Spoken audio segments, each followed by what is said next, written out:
স্বাগতম। কালকে বাংলাদেশ শ্রীলঙ্কা টি-20 ম্যাচটি যারা দেখেছেন বাংলাদেশ কত ডমিনেট করে খেলতে শিখে গেছে। বাংলাদেশের ক্রিকেট খেলা এখন অনেক ইন্টারন্যাশনাল মানের, অনেক ভালো হচ্ছে। আশা রাখি ধারাটা অব্যাহত রাখবে। যাই হোক, আমরা এবার চলচ্চিত্রের নিউজে চলে যাই। চলচ্চিত্রের শিল্পী সমিতির পিকনিক কয়েকদিন আগে হয়ে গেল। এখানে জায়েদ খানের সদস্য পদ নিয়ে অনেকেই বলছে যে তিনি নির্বাচন আর করবেন না। জায়েদ খানও তার একটি সাক্ষাৎকারে দেখলাম তিনি বলছেন যে তিনি আর নির্বাচন করবেন না। এখানে জয় চৌধুরীর একটি সাক্ষাৎকারেও তেমনটি আমরা শুনতে পাচ্ছি। তো যাই হোক, শিল্পী সমিতির নির্বাচন সামনে আসছে। আশা রাখি নতুন কোনো আমরা ধামাকা দেখতে পাবো শিল্পী সমিতি নিয়ে। এখানে শাকিব খানের রাজকুমার ছবির কাজ প্রায় অনেক দূর এগিয়ে গেছে। শাকিব খানও নিজেকে সেইভাবে তৈরি করছে। আশা রাখি আসছে যে কোনো একটি সময়ে রায়হান রাফির মুখ থেকে আমরা তুফান ছবি নিয়ে বিস্তারিত শুনতে পারবো এবং সেটা আমরা আপনাদের সাথেও শেয়ার করতে পারবো।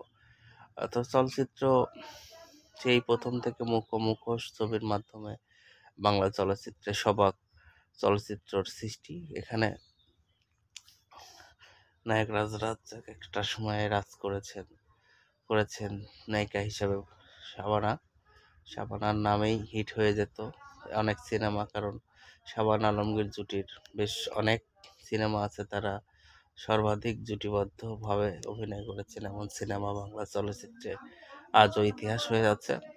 এছাড়াও নায়ক মান্না যখন পরবর্তীতে সুপারস্টার হন, তখন তিনি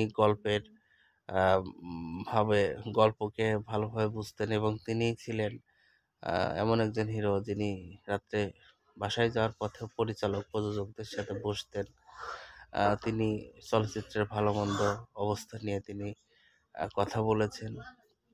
কারণ বাংলা চলচ্চিত্রের জন্য যদি জসিম সাহেব, মান্না সাহেব না ভাবতেন, অ্যাকশনের এত দূর প্রসারিত হতো না। পরবর্তীতে শাকিব খান এই 24 বছর ধরে হাল ধরেছেন চলচ্চিত্রে। শাকিব খান একের পর এক ভালো ভালো ধামাকা উপহার দিচ্ছেন, বাংলা চলচ্চিত্রকে এখনো টিকিয়ে রেখেছেন।